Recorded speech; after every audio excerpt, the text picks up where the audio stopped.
So, my brother's wedding happened 2 days ago, and it turned into complete chaos, which I know even though I wasn't there. You might wonder why I didn't attend the wedding if it's my brother's. Well, it's because of his wife's family.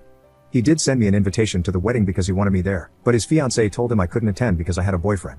You might be confused, but I'm a man, and I have a boyfriend whom I wanted to bring to the wedding. She said that even though my brother and her don't have a problem with that, her extremely religious parents, who already forced her to have the wedding in a church, would most likely banish us from the wedding and cause trouble between our families. After she told him that, my brother told me I couldn't attend and explained why. You might think I was angry. The truth is, I was relieved. I hate going to big events with lots of people because of my social anxiety, and I was already used to not being able to attend certain events because of my orientation, so it was nothing I hadn't heard before. So on the day of the wedding, I stayed at home with my boyfriend. It's worth mentioning that my parents apparently didn't know I wasn't attending the wedding. I was chilling at home, cuddling with my boyfriend, when I suddenly got a text message from my parents asking me where I was because they couldn't find me at the wedding party. I told them I wasn't attending the wedding and asked if my brother hadn't told them anything. They said no and asked me what had happened. I didn't see any reason to lie, so I sent them a text message telling them exactly why. Now, I have to admit I don't exactly know what happened after I sent them this message because they read it but didn't reply. And why did they care in the first place? They didn't notice I wasn't there until the wedding was already over. They only noticed when the wedding party started. However, apparently my parents talked to my brother about it, and all of a sudden, my absence was the main topic of the wedding party.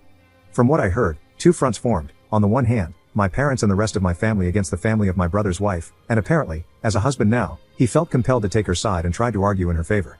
It's crazy to think that I was just sitting at home living my best life with my boyfriend while all of that went down at his wedding. The wedding party was ruined, and my brother appeared at my door angrily screaming at me, asking why I felt the need to ruin his wedding. I was confused and asked him what happened, and he told me everything. I told him it wasn't my intention. I just told our parents what happened because they didn't know and wanted to know where I was, and I thought he had told them beforehand. He screamed at me that I ruined his wedding. I told him it's not my fault he wasn't honest with them. I just respected their wish to not attend the wedding. I couldn't know it would go down like this because, like I said, I couldn't attend several events before because of my orientation, and my parents never said anything about it, so I thought it would be the same thing here. But I gotta admit it's kinda sweet that my parents and the rest of my family stood up for me. They haven't done it before. That's a more than welcome change. But I still feel kinda bad because apparently I really ruined the wedding party. Update 1. Didn't think I'd give an update, but many interesting things happened. So after my brother's visit, he and his wife went on their honeymoon. And the way the wedding party went might have been even worse than I imagined. What happens now is incredible. When I said in the main post that two fronts had formed, I only meant that metaphorically, of course, but it's no longer just that. While not much interesting happened in the first 2 days afterward, the terror started as soon as my brother and his wife went on their honeymoon. My mom and dad visited me and told me how the wedding party escalated, and they were so close to physical violence. I thought it was funny at first, but this truly bothers me. I also want to point out that you did a great job of convincing me it's not my fault, but hearing my parents' side still gives me a bad feeling in my stomach. However, like I said, the terror started shortly after they went on their honeymoon. And when I say terror, I mean that my sister-in-law's family found both my Facebook and Instagram accounts and started spamming me with hateful messages. I received insults and hateful messages from various different accounts, all of which had one thing in common. They all had somewhat of a Christian theme and the same last name. So it wasn't hard to find out whose accounts they were, mainly because I don't know my sister-in-law's family at all. I only know her, and I know her parents were hateful Christians. But whatever. They not only started attacking me, they also found my boyfriend's account through mine because we're linked as a couple and started sending him the same messages. The messages contained typical bigot stuff like, "You're burning in hell for your sins." One even called me and my boyfriend two devils in disguise. On the other side, there were just blatant insults. You get the idea. I called my parents and told them what they were doing. Then I sent a text message to my brother with screenshots of the messages his wife's family sent me, to which he replied that I shouldn't disturb him with that during his honeymoon as I already destroyed his wedding party. I couldn't believe it. He was just like them. He did send me an apology after my mom told me she called him. But none of this is the main reason I'm giving you this update this early. Because I got a call this morning from an unknown number. I hesitated because I thought it was one of them. And I was right, but it was none of the people who insulted me. I heard a woman's voice who introduced herself as the half-sister of my brother's wife. She said it didn't go unnoticed what her family was doing, and she wanted to apologize for them. I told her I'm not going to tell anyone in her family about this and that I don't blame her for her family's actions. She thanked me and hung up. I don't know why, but I have this feeling she only did this to protect her family from being reported. My mother wrote to me earlier that she wants to report the insults and the harassment of these people and that she demands for my brother to divorce his wife or she will disinherit him from her will because that's not how she raised him. A little radical in my opinion, but I understand where she's coming from. This entire thing escalated so much it's unbelievable. Thank you all for your support on my first post. Update 2. It's been a few days. First of all, my boyfriend and I are fine. Luckily for us, they didn't go any further than their text messages. My mom filed a report against them. I don't know the current situation about that as I haven't filed a report myself. The reason I'm updating you is a different one. First of all, one person in my sister-in-law's family is actually going to testify in my favor and against her family. It really takes courage to do so. It's the same person who called me in the last update. Somehow, they found out that she is into women.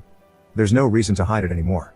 However, she said she's fine and is going to stay at a friend's house. I have so much respect for what she does. Imagine the strength you need to testify against your own family. I now feel bad for assuming she only called me to save her family from being reported. More importantly, what is the current situation with my brother? Well, my mom talked to him and told him to leave his wife, or she will disinherit him from her will. He decided to stay with his wife, and my mom made her threat come true. He's no longer in her will. My father did the same. When I visited them, I also told them that I wish this entire situation had gone differently. They assured me it's not my fault, but I feel like if it wasn't for me, then my family wouldn't be ripped apart like this. I haven't talked to my brother since then. My boyfriend feels similar. He also told me he kind of feels responsible for all this chaos. I assured him it's not his fault. But honestly, I wasn't even sure if I could say this in my position. On the other hand, it was my sister-in-law's family's bigotry that ruined everything, and everything would have been fine if I could have just attended. But now it's time for me to distance myself from this situation. We'll see what the report will do. I followed your advice to document everything. The insulting and harassing messages continued until 2 days ago, so I have much to say about them. Unfortunately, the hate on rainbows is still very much normalized in our society. I already mentioned it in a post on my profile, but the reason I'm so calm and casual about the situation is the simple fact that I'm used to situations like this. They don't get to me anymore. If I let any insult get to me, I wouldn't make it for a long time. It's a coping mechanism. I've been in situations where I was sent to the hospital because I kissed my boyfriend in public. So insults and harassment like theirs are nothing I haven't seen before. I want to say thank you for all your support on my first 2 posts. Update 3. I think some of you are waiting for an update, so here I am. Keep in mind that this update will probably be the last one. So last time I told you my mother was pressing charges against them, and to my surprise, we won. They weren't going to jail or anything, but they had to pay for their actions, literally. There was one incident where my sister-in-law's dad was actually trying to find out where I lived and asked my brother, who then told him. Only God knows what he would have done to us if we still lived there. But in the time span of the last 2 months, my boyfriend and I moved to a different place which my brother didn't know anything about. Also, their social media accounts were deleted, but I don't know if this was part of their punishment or if they did it themselves. My mom has also carried out the threat towards my brother and disinherited him from her will. After he came back from his honeymoon, he begged her to put him back in. She said only if he apologized to me. She invited me and my boyfriend over, and my brother sat in the living room with this mad look on his face. She made him apologize, but I didn't accept this apology because I could tell it wasn't sincere. He did it because he had to and not because he was actually sorry. I told my brother that I am disappointed in him for who he has become. Before that, we had this huge bond. Usually, we never judged each other for stuff like this, and all of a sudden, he has such a problem with me having a boyfriend. I just don't get it. I told him that I miss the old him. He didn't respond to anything.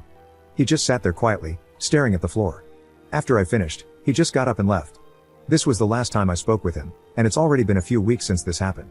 My parents paid much more attention to the discrimination I face since this incident. They wanted to learn more about the problems I face as a guy who likes guys. I really love them. My dad even got a pride flag for me and asked if he could hang it in our bedroom. I love that I have such great parents. I just wished for my brother to become the person he once was. By the way, since the case with my sister-in-law's family is over, I didn't hear anything about their lesbian daughter. She supported us during the process, but we lost contact afterward, and I just hope she's fine. Update 4. The final update of my story happened 6 months ago, and I figured some of you might be interested in how things are currently going. So, I'm back, at least for this post right now.